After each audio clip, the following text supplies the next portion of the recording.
ये मैंने शेयर कर दिया। स्क्रीन आपको शेयर हुई स्क्रीन? जी सर।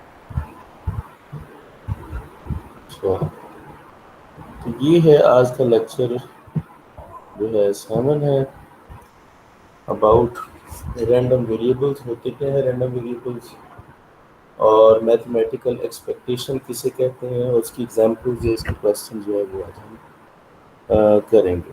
ठीक है। अच्छा, एफ ऑफ एक्स आपके पास 5x⁴ है। एक्स है वो between 0 and 1 can be a PDF of a continuous random variable x. पहला सवाल ये, क्या ये कंटिन्यूस रैंडम वेरिएबल का डेंसिटी फंक्शन हो सकता है या नहीं? जाहिर है अगर ये डेंसिटी फंक्शन है तो इसका इंटीग्रल क्या आना चाहिए हमारे पास? 1 आना चाहिए। टोटल इंटीग्रल फ्रॉम 0 to 1, इसका आंसर 1 आना चाहिए। लेकिन जब हम इसको इंटीग्रेट करेंगे तो इंटीग्रल फ्रॉम 0 to 1, ठीक है, ये मैं पॉइंटर निकाल लूँ ताकि आपको बताता जाऊँ। Integral from 0 to 1 5x⁴ dx is equals to 1 आना चाहिए। जबकि जब हम इसको इंटीग्रेट करते हैं 5 × x⁵/5/5 फ्रॉम 0 to 1, एक्स की जगह 1 पुट करेंगे, फिर एक्स की जगह 0 पुट करेंगे, ये हमारे पास आ जाएगा 1/5/0 5/5। आंसर 1 आ रहा है। इसका मतलब है इसको अगर हम टोटल इंटरवल पे इंटीग्रेट करें, इसका आंसर 1 आता है। तो ये डेंसिटी फंक्शन। ओके, क्लियर हुआ? Yes sir. Okay. A continuous random variable x follows the rule. ये कुछ रूल्स फॉलो करता है। ये क्यों पढ़ाया जा रहा है? ये जाहिर है जब हम मैथमेटिकल एक्सपेक्टेशन या बाकी कॉन्सेप्ट पढ़ेंगे तो उसमें हमें ये कैलकुलेशन जो हम कर रहे हैं ये काफ़ी हद तक काम आएगी, इसलिए ये पढ़ा रहे हैं। ठीक है। A continuous random variable follows the rule f of x is equals to ax² if x lies between 0 and 1। तो हमें a फाइंड करना है, a की वैल्यू, कांस्टेंट की वैल्यू फाइंड करनी है। तो हम क्या रूल अप्लाई करेंगे? वही रूल कि density, total integral of the density function is 1। तो टोटल इंटीग्रल चूंकि बिटवीन 0 and 1 एक्स लाई करता है तो बाकी सारा तो हम कंसिडर ही नहीं करेंगे, सिर्फ 0 से 1 तक इंटीग्रल की लिमिट्स होंगी। ax² dx equals to 1। ये पुट करने के बाद हम इसको इंटीग्रेट करेंगे, ए स्केलर है वो बाहर आ जाएगा, x⁴/3/3 1 पुट करेंगे तो ये आ जाएगा a/3। इसका मतलब a को 3 होना चाहिए, a जो है हमारे पास 3 होगा, तभी ये डेंसिटी फंक्शन बनेगा। किसी भी फंक्शन को डेंसिटी फंक्शन बनाने का तरीका उसने बताया। अगला क्वेश्चन है, late f of x is equals to c into 1 minus x into x², where x lies between 0 and 1, or of course the probability density function of the random variable x। अगर ये density function है तो c की value find करेंगे। तरीकाकार बेटे वही रहेगा कि हम f of x is equals to this function consider करेंगे where x lies between 0 and 1, और हम कहेंगे अगर ये डेंसिटी फंक्शन है तो इसका टोटल इंटीग्रल 1 होगा। तो फ्रॉम 0 to 1 इसका इंटीग्रेशन हम 1 के इक्वल पुट करेंगे और इसको इंटीग्रेट करेंगे और 1 और 0 की लिमिट्स को पुट किया जाएगा। यहाँ से हमारे पास c की वैल्यू आ जाएगी 12। अब ये 2-3 क्वेश्चन जो आपने किए हैं इसमें आपने देखा कि हम स्केलर की वैल्यू फाइंड की कर सकते हैं और ऐसे फंक्शंस कई सारे बना सकते हैं जिनको हम किसी भी रैंडम वेरिएबल का डेंसिटी फंक्शन कह सकें विद इन 0 1 या कोई भी इंटरवल के दरमियान। Expectation is a very basic concept and is employed widely in decision theory। हम मैथमेटिकल एक्सपेक्टेशन या सिर्फ एक्सपेक्टेशन को क्या कहते हैं? ये एक ऐसा कॉन्सेप्ट है जो डिसीजन थ्योरी में बहुत ज़्यादा यूज़ होता है, मैनेजमेंट साइंस में, सिस्टम एनालिसिस में, थ्योरी ऑफ गेम्स में, और बहुत सारी और जगहों पे ये इस्तेमाल होता है। सम of these applications will be discussed in the chapter on decision theory.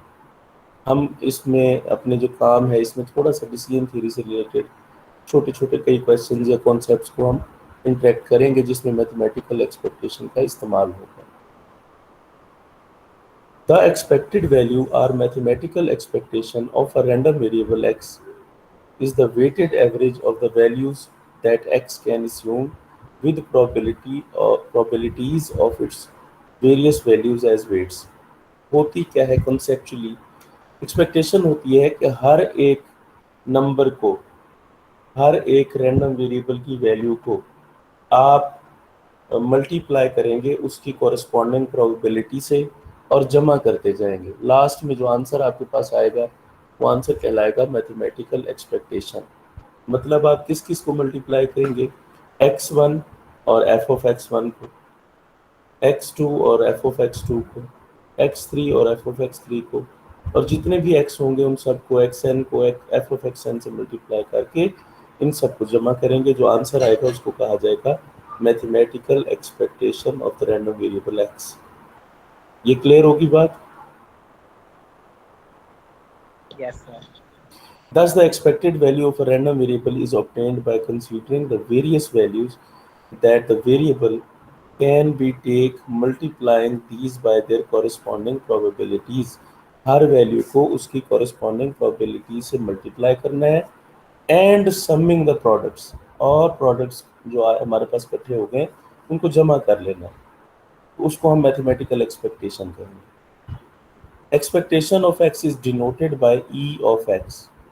हम ई ऑफ एक्स से डिनोट करते हैं एक्सपेक्टेशन, यानी अगर एक्सपेक्टेड वैल्यू ऑफ एक्स निकाला जाए तो इसको ई ऑफ एक्स कहेंगे। इसका एक और रिप्रेजेंटेशन भी है, वो है कि हम एक्स और इस तरह लिख के इसके ऊपर बार डाल देते हैं ताकि एक्स बार, ये भी मैथमेटिकल एक्सपेक्टेशन को शो करता है। कुछ बुक्स में ई ऑफ एक्स लिखा हुआ है, कुछ बुक्स में एक्स बार भी लिखा होगा। Let X be a discrete random variable. जाहिर है डिस्क्रीट रैंडम वेरिएबल है, या ये फाइनाइट होगा या ये काउंटेबल होगा। यहाँ पे अस्यूम किया गया कि डिस्क्रीट है लेकिन फाइनाइट है। Which can assume any of the value of x1 x2 x3 xn। n values assume कर सकता है विद रिस्पेक्टिव प्रोबेबिलिटीज। x1 की प्रोबेबिलिटी p1 है, x2 की प्रोबेबिलिटी p2 है, x3 की प्रोबेबिलिटी p3 है, एंड x4 की प्रोबेबिलिटी p4 है, एंड सो ऑन। xn की प्रोबेबिलिटी pn है।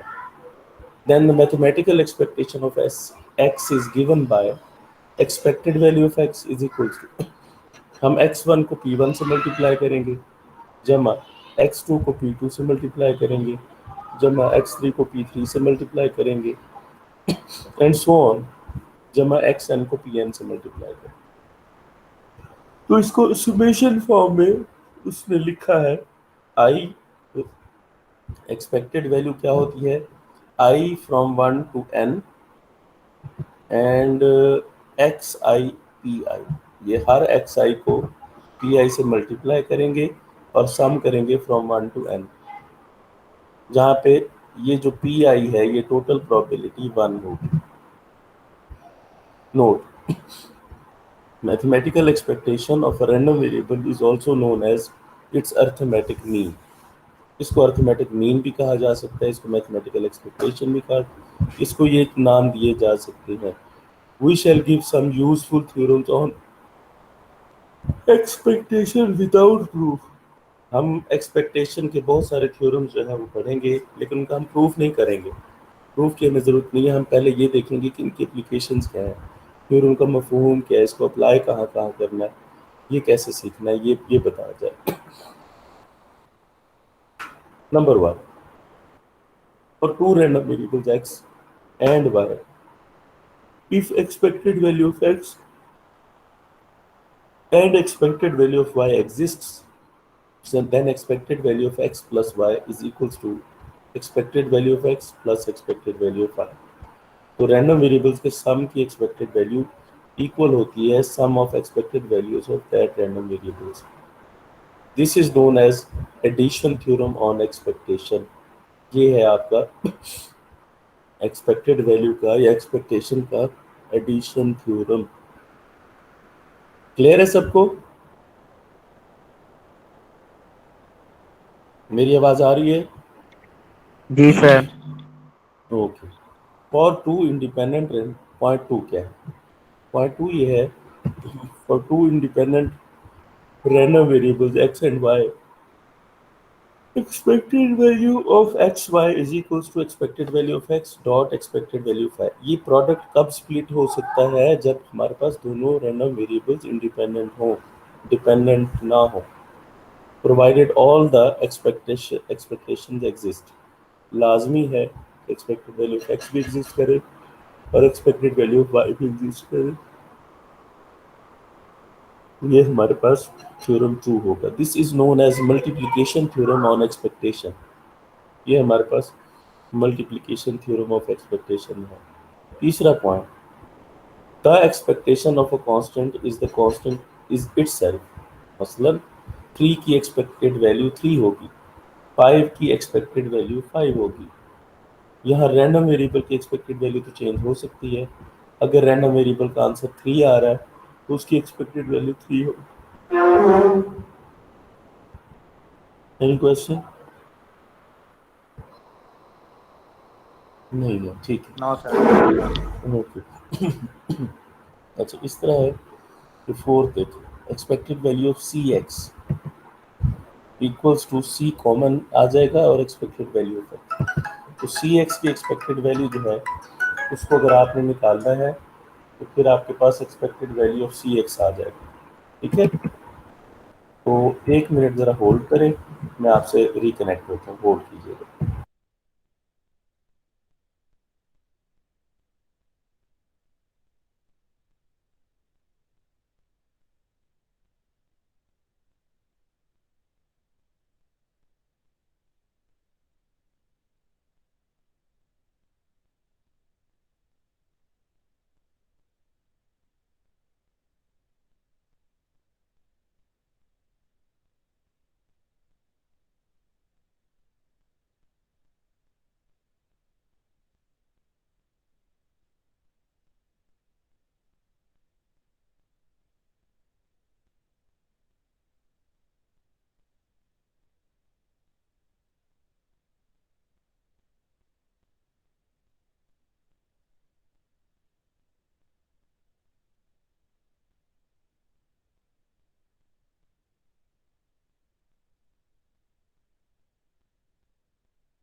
जी बेटे, मेरी आवाज़ आ रही है?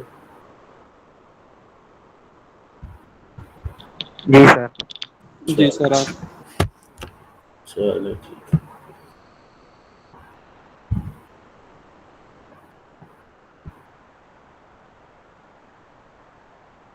अच्छा, नेक्स्ट ये है कि आपके पास expected value of a x plus b. A और बी स्केलर्स हैं, कॉन्स्टेंट्स हैं, एक्स जो है वो एक रैंडम वेरिएबल है। अगर आपने इस तरह की एक्सप्रेशन की एक्सपेक्टेड वैल्यू निकालनी हो लेकिन आपको एक्स की एक्सपेक्टेड वैल्यू पता हो तो फिर आप इसको निकालने के लिए ये चीज़ इस्तेमाल कर सकते हैं कि आप एक्स की एक्सपेक्टेड वैल्यू को ए से मल्टीप्लाई करें और उसमें बी जमा कर दें, तो आपके पास expected value of a x plus b आ जाएगा।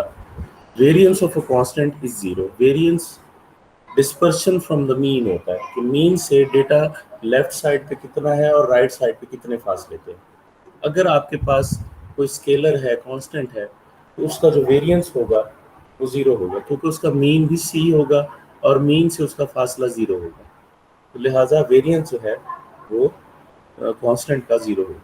Variance of X plus C is always equal to variance of X. अगर आपके पास किसी रैंडम वेरिएबल एक्स का वेरिएंस है और x प्लस 10 का वेरिएंस आप फाइंड करना चाह रहे हैं तो उसका वेरिएंस भी वही होगा जो x का वेरिएंस है, कोई फर्क नहीं होगा। No, this theorem gives that variance is independent of change of origin. Variance जो है वो ओरिजिन पे डिपेंडेंट नहीं होता कि अगर आप एक डिस्ट्रीब्यूशन 1 पे है वही डिस्ट्रीब्यूशन उठा के 7 पे रख देंगे तो उसका वेरिएंस चेंज हो जाएगा, ऐसा नहीं है।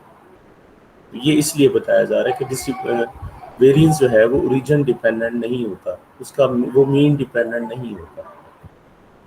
Eighth, variance of a x, यहाँ पे A2 लिखा हुआ है ये A2 नहीं है, बेसिकली ये A स्केयर है, A का स्केयर होगा, ऊपर छोटा सा 2। ये वेरिएंस ऑफ AX अगर आपने निकालना है तो इसमें से A कॉमन नहीं आएगा, जैसे एक्सपेक्टेड वैल्यू में A कॉमन आ गया था, C कॉमन आ गया था फोर्थ में।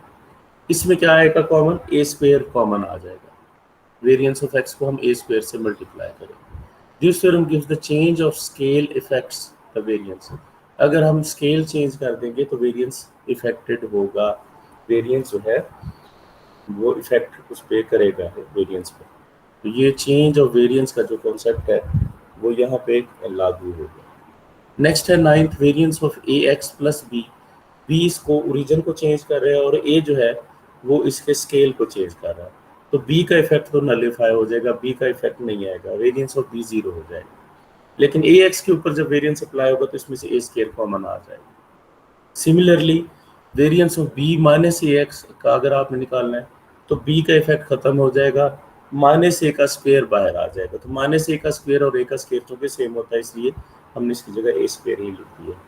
Definition, let f be a function of a random variable x, then expectation of f of x is given by, फर्ज करें x रैंडम वेरिएबल है और इसका कोई फंक्शन है f of x, यानी ये x cube minus 3x plus 4 ये है, या e पावर कैपिटल x है। तो कहते हैं इसकी एक्सपेक्टेशन आप कैसे निकालेंगे?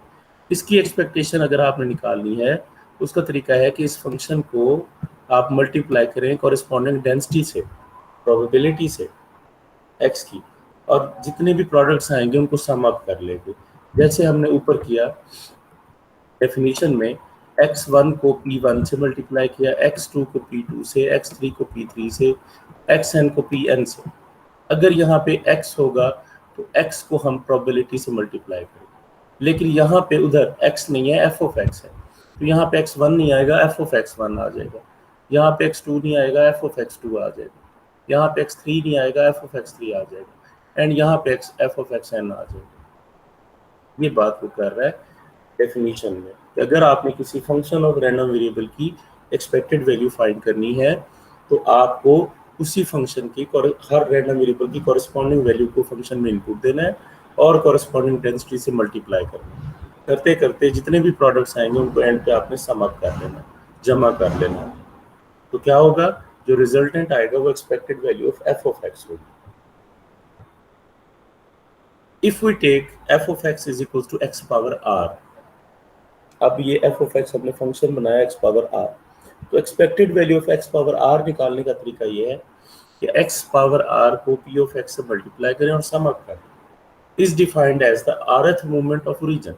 तो rth मूवमेंट क्या होता है? ये भी एक एक्सपेक्टेशन होती है, ये भी एक एक्सपेक्टेड वैल्यू होती है। rth मूवमेंट अबाउट ओरिजिन ये भी एक एक्सपेक्टेड वैल्यू है, और इसको निकालने का तरीका ये है कि अगर आप x पावर 2 सेकेंड मूवमेंट निकाल रहे हैं, x पावर 3 थर्ड मूवमेंट निकाल रहे हैं, x पावर 4 फोर्थ मूवमेंट निकाल रहे हैं, या जो भी, उसको आप क्या करेंगे, x1 power 2 into P of X plus x2 power 2 into P of x, x3 power 2 into P of x, x4 power square into P of x, x5 square into P of x, and so on, xn square into P of xn।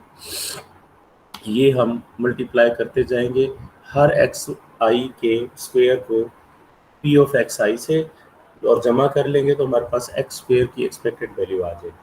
अब आपने x power 3 की निकालनी है, तो कैसे निकलेगी? x1 cube into P of x1 plus x2 cube into P of x2 plus x3 cube into P of x3 plus so on up to xn cube into P of xn। ये है rth movement निकालने का तरीका। First movement कौन सा होता है? ये इसने लिखा, एक्सपेक्टेड वैल्यू को फर्स्ट मूवमेंट कहते हैं। Second movement expected value of x के निकालने का तरीका मैं आपको पहले ही बता चुका हूँ। ये मैं थोड़ा सा लिख देता हूँ यहाँ। मैं अगर निकालूंगा तो निकालूंगा यहाँ x1 square into P of x1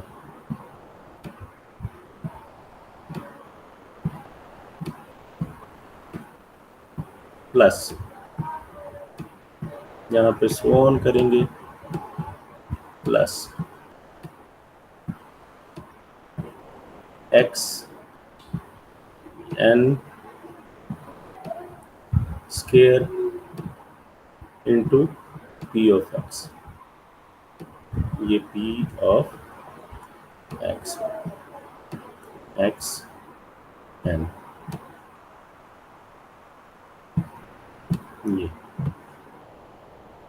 ये फार्मूला बनेगा डिस्क्रीट के लिए सेकंड मूवमेंट निकालने के। अभी मैंने थोड़ी देर पहले बताया कि एक्सपेक्टेड वैल्यू ऑफ एक्स और एक्स बार, ये मीन कहलाता है, ये फर्स्ट मूवमेंट ये होता है, ठीक है। वेरिएंस कैसे निकालते हैं, आप summation of x square over n minus summation of x over n whole square, तो expected value of x square और एक्सपेक्टेड वैल्यू ऑफ एक्स का whole square, second movement minus first movement का square, ये variance का formula है। Variance किसी भी distribution का अगर आपको निकालना है तो आप इस फार्मूले से भी निकाल सकते हैं अगर आपके पास एक्स का डाटा है, इससे भी निकाल सकते हैं अगर आपके पास एक्सपेक्टेशंस हैं, और इससे भी निकाल सकते हैं अगर आपके पास मूवमेंट है। If we take F of X is equal to X minus x bar power R, then X minus x bar power R equals to summation, ये जो हमने फंक्शन अंदर लिखा हुआ है इसी को मल्टीप्लाई करना है पी ऑफ एक्स के साथ और सम अप करना है। ये आरथ मूवमेंट होगा, इसके ऊपर प्राइम या डैश नहीं आएगा। ये rth movement about mean of r, इसको सेंट्रल मूवमेंट भी कहते हैं, आरथ मूवमेंट अबाउट मीन भी कहते हैं, इसके 2-3 नाम, ठीक है। इसको निकालने का तरीका क्या है, आप expected value of x minus x bar whole square लेंगे सेकेंड मूवमेंट के लिए, x minus x bar whole का square into P of x, इसको सम अप कर लेंगे। आप चाहें तो इसको expected value of x minus expected value of x whole square भी लिख सकते हैं। These two formulas give the variance of the probability distribution in terms of expectations. तो ये बेसिकली ये होता क्या है, ये वेरिएंस ऑफ डिस्ट्रीब्यूशन है, यानी आरथ मूवमेंट अबाउट मीन को variance, second movement about mean को वेरिएंस कहते हैं। ये वेरिएंस मैंने ऊपर डिफाइन करके दिया है, ये basically second movement about mean होता है। क्वेश्चन एक आगे इसके अंडरस्टैंडिंग के लिए, find the expected value of x where x represents the outcome when a die is thrown। x क्या है, जब एक डाई थ्रो किया जाता है उसकी एक्सपेक्टेड वैल्यू हमने फाइंड करनी है। अब जब डाई थ्रो किया जाता है पॉसिबल आउटकम्स 1, 2, 3, 4, 5 और 6 होते हैं, ठीक है। अच्छा, हर एक की प्रोबेबिलिटी क्या होती है 1/6, सबकी प्रोबेबिलिटी 1/6।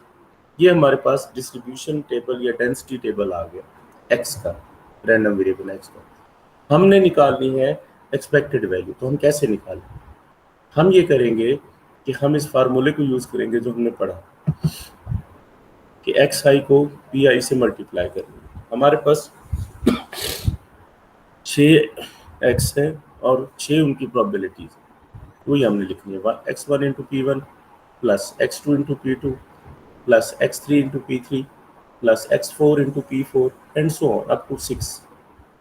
अब एक्सपेक्टेड वैल्यू निकालने के लिए वैल्यूज पुट करेंगे हम, x1 की वैल्यू 1 है मल्टीप्लाई बाय 1/6 प्लस x2 की वैल्यू 2 है मल्टीप्लाई बाय 1/6 प्लस x3 की वैल्यू 3 है मल्टीप्लाई बाय 1/6, x4 की वैल्यू 4 है 4 मल्टीप्लाई बाय 1/6, x5 की वैल्यू 5 है 5 मल्टीप्लाई बाय 1/6 एंड x6 की वैल्यू 6 है 6 मल्टीप्लाई बाय 1/6। इन सबको मल्टीप्लाई करके जब आप जमा करेंगे you will get 7/2 which is 3.5। ये एक्सपेक्टेड वैल्यू है इस केस में जब हम डाइस को थ्रो करेंगे। Expected value of the random variable means 3.5 एक ऐसा नंबर है जिसकी लेफ्ट और राइट साइड पे तकरीबन इक्वली डिस्ट्रीब्यूटेड है data. The game of chance को आप ओल्ड प्रोबेबिलिटी नोशन कह सकते हो। The expected value of the game is defined as the value of the game to the player. Expected value होती क्या है, आप जब किसी भी कैसीनो में जाते हैं किसी भी गेम के लिए, अगर आप मीन वैल्यू फाइंड करते हैं कि जो डेटा रिकॉर्ड हो रहा है उसका मीन क्या आ रहा है, mean close to the mean success rate होगा आपका। हायर प्रोबेबिलिटी जो है वो क्लोज टू द मीन होती है, मीन की सबसे ज़्यादा होती है प्रोबेबिलिटी। तो गेम ऑफ चेस में अगर आपको मीन का पता हो तो आप ज़्यादातर उसी नंबर के इर्द गिर्द खेलेंगे तो आप जीत जाएंगे। The game is set to be favourable to the player if the expected value of the game is positive. अगर एक्सपेक्टेड वैल्यू पॉजिटिव है तो गेम जो है वो प्लेयर के हक में जा रही है। And unfavourable if the value of the game is negative.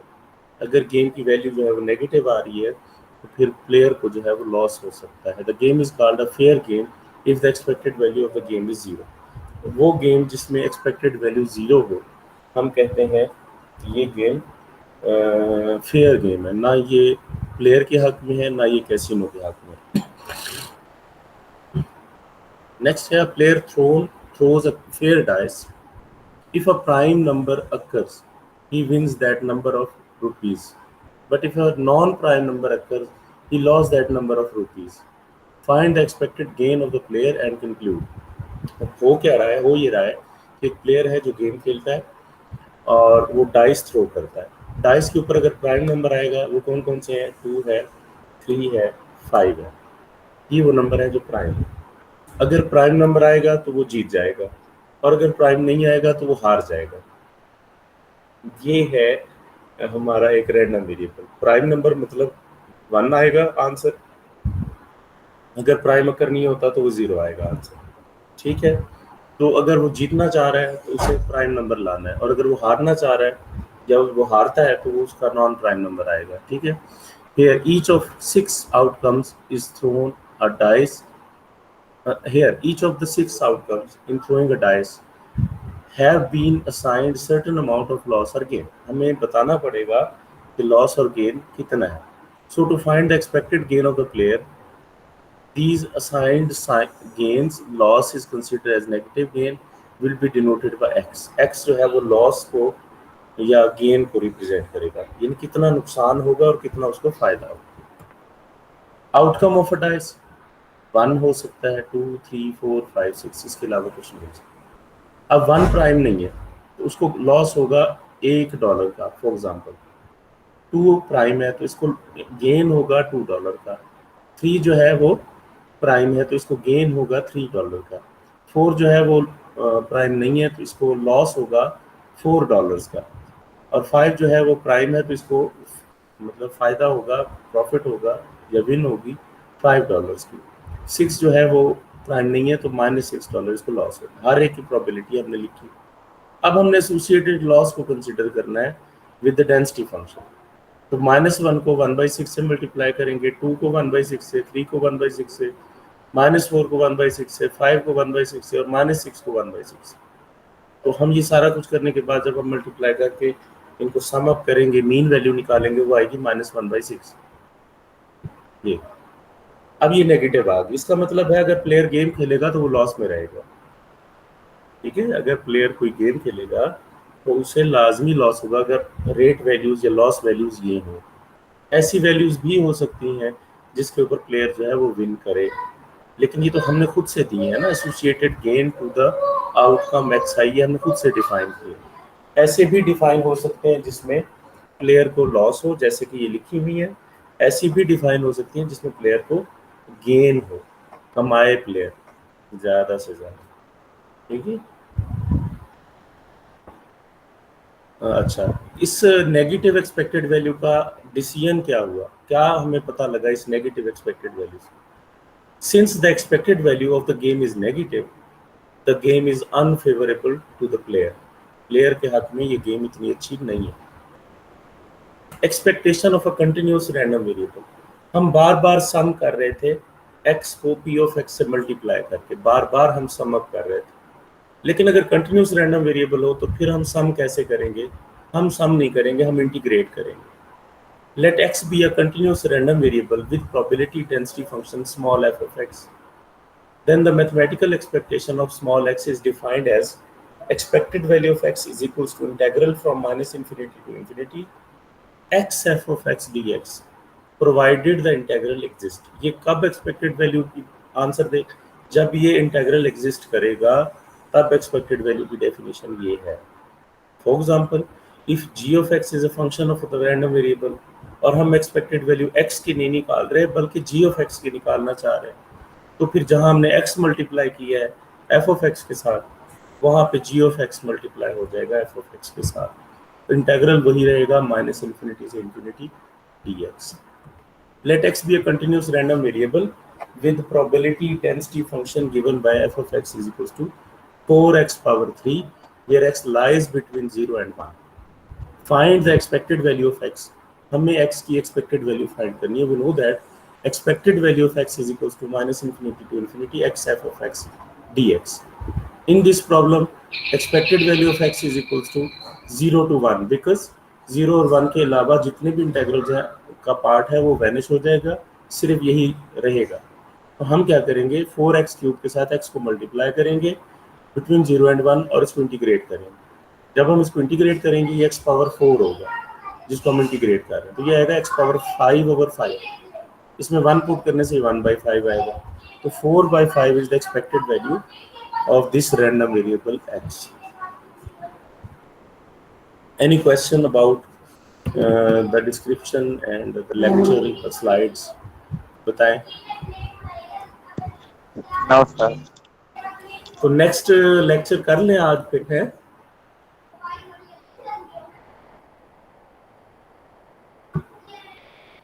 कर ले सर. हाँ, नेक्स्ट लेक्चर कर लेते हैं क्योंकि एक लेक्चर का गैप था. उम्मीद है कि ये भी पूरा हो जाएगा. गैप है, ठीक है.